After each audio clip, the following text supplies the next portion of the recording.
presence.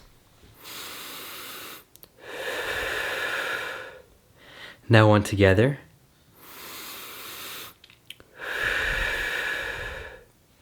What is vibing? This is Vish. And today I will be talking to you about the honest thoughts about Sadhguru. First off, before I start, I want to briefly talk about the kind of overview for the video, at least how I plan to go in the now. And it could change because this is not a scripted video, nothing is planned at all, it's just raw. And so that is a part of the realization series. It's all raw in format.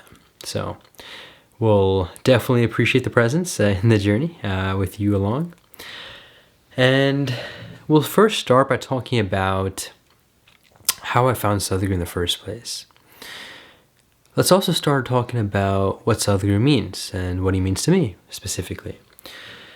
So after all of that, I'll be then progressing towards the practices I've done and then where I stand with him today and the controversies, and I'll be trying to cover as many thoughts as possible. So let's start with this. Before I even start with anything, I know this video is a little I wouldn't say it's deceiving per se, but it's a bit more on the, I like to keep it clickbaity-ish, full transparency, mainly because I like to get the attention of people and hopefully get them aware of awareness is the whole point and plan. Sometimes that does require speaking the language of the quote-unquote unconscious, so hence using clickbaity types of things. So you'll see why I'm saying that in a bit, and I'm not going to be changing the title. I'm talking about what I'm saying earlier, but I'll explain why the title itself is not completely accurate. You see, thoughts in general, as I've learned from Sadhguru, honestly mean such little. Really mean so little.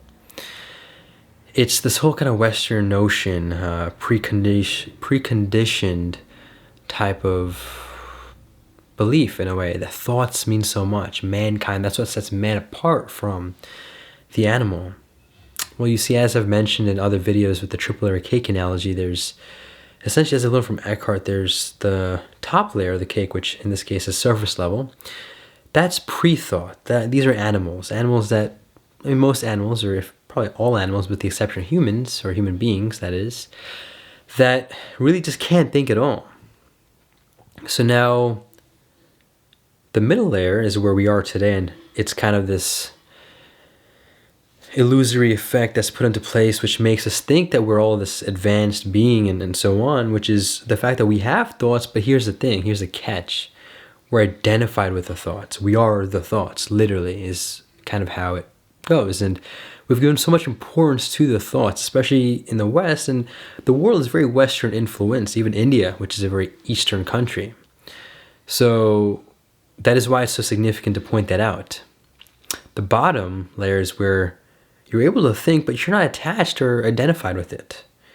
You're using it as a tool, just like you're using these hands when you have to use the hands to, for instance, close the screen. But I'm not like just spazzing it out, as he says. It's not mental diarrhea, as most of us have today. So that is why the title's a little deceiving, because I really don't think, interesting, that thoughts themselves are a justification for, okay, that was not the right or appropriate word I was trying to use. And if you don't mind, the body's a little tired again, getting this video in before midnight. Just had a pretty heavy meal, trying to work on reducing the meals before the night. So that's just a little preface, or preface. Excuse me. For why the body's a little tired and I might be a little slow again. So don't mind that, hopefully. So the reason it's, quote unquote deceiving is because it's not really my thoughts that are going to be shared in this video. It's going to be realizations, sharing of experience. So the other thing I want to quickly mention about thoughts themselves are the fact that, as he says, I mean, if you look at the existential reality, I mean, there's the psychological and there's the existential. Psychological, emotions, and I'm not going to go into too much detail. I'll probably make another video on this too. I mean, having gone through a lot of anxiety in the past, I'm not coming from an oblivious standpoint. I've definitely experienced a good deal of the stuff, and I can definitely say now that it's this might come off as controversial, but all that I'm going to say is that suffering is a choice. Most of us are unconsciously conditioned and just really unaware, which makes it seem like it's not a choice, but it kind of is a choice. I'll make another video on that later. Definitely a controversial point, but I'm prefacing this by saying that I've experienced some stuff, so I'm not coming from a very oblivious standpoint. So with that being said, I know this background seems to be a lot, but the point is, and these are relevant too, these are part of the realization, so by no means is this a waste of time. It's essentially the idea that when you focus on the reality of life, the existential, there's the universe, there's the cosmos, there's the solar system, there's the sun, there's all these planets. If you keep going down and down and down, you'll eventually reach the country, and then state, city, town, neighborhood, house, you, and then your thoughts. That includes your problems. Your problems are your thoughts too, in a way. Most of them, usually, most of them are thoughts. Yet man has determined or put thoughts at this pedestal. It means such little in the existential, as Sadhguru says. So there you go. It's all about putting the perspective. You're, as he says, you're a big man in this whole cosmos. You're really not. You're a speckle. Now you're important, but you're not significant. Please, hopefully, realize that you're important, but not significant. So your problems are also not significant. You are important again. I want to clear that up. But alrighty, to the point of this whole video, I want to preface this because it's very important. As you could probably tell, he has definitely had a huge inspiration on this path of spiritual journey for me. So, huge shouts to the Sadhguru for that. Excuse me. Found Sadhguru before I found out, I came across him through the mom, actually. This is back in 2016-ish, 2017 maybe. He was definitely getting a lot of popularity back then, and she had gone through one of his programs, and at that time I was very oblivious to spirituality, meditation, and so on. So I was like, guys, another guru. Who is this guy talking? Didn't really care much about it. Fast forward to about 2 to 3 years ago now. Started meditating. Eventually meditation helped propel deeper into the spiritual journey when I got exposed to Western yoga. Eventually using that was like a gateway to Eastern spirituality, as well as certain books, very beautiful books, especially The Power of Now by Eckhart Tolle, which I'll make another video on him as well. And basically, I just make sure and I check that the camera is still working when I do that, so don't mind that again. Anyways, yeah, loved everything that I really came to realize with. I just connected with him, truly connected with him. Was not attached, because I was very critical to it. I heard a lot of criticism as well as controversies, quote unquote, which I'm not going to say are not true and have no validity to it. But as he says so beautifully, it's all about just saying, I don't know. That's it. I don't know is a beautiful golden formula to opening the truth to the I know. Saying I don't know helps you determine the I know. Saying who am I or questioning who am I will help you realize who you really are.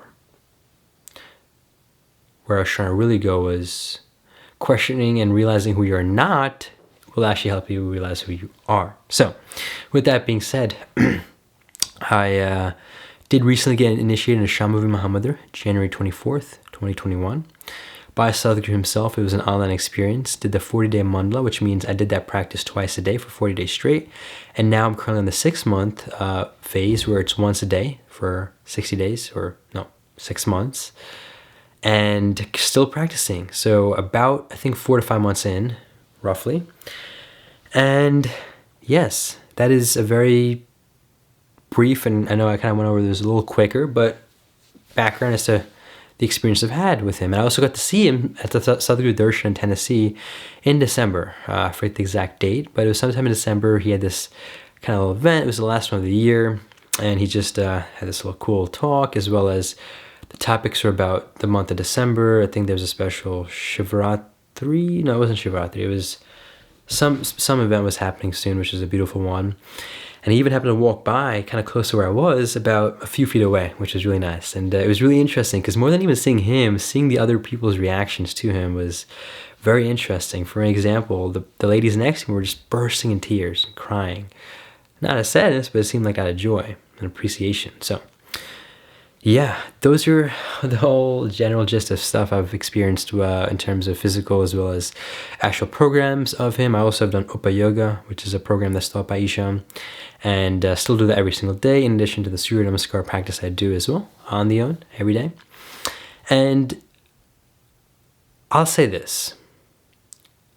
I'm not going to say this with 100% certainty.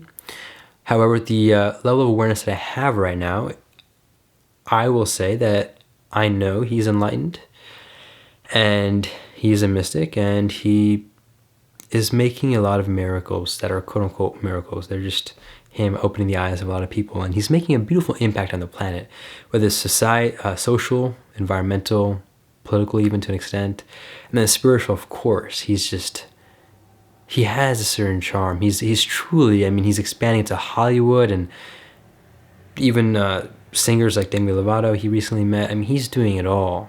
Will Smith, I mean, the Hollywood actor.